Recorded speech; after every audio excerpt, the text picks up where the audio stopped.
But this national security law, I would describe it as a step in the right direction.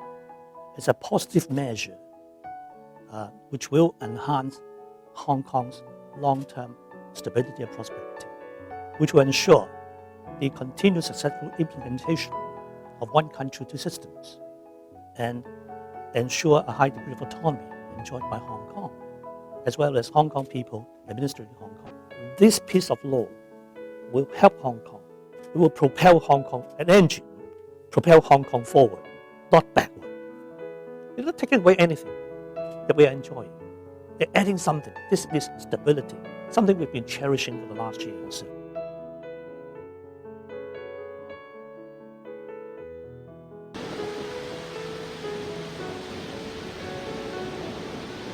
And investors come simply because it's a stable place, predictable and certainty guaranteed.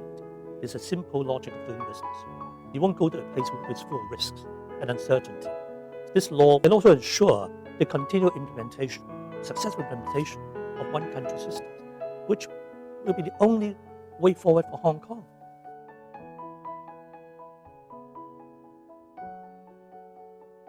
Any sanction is a two-edged sword. Hurt Hong Kong and hurt themselves doubly more.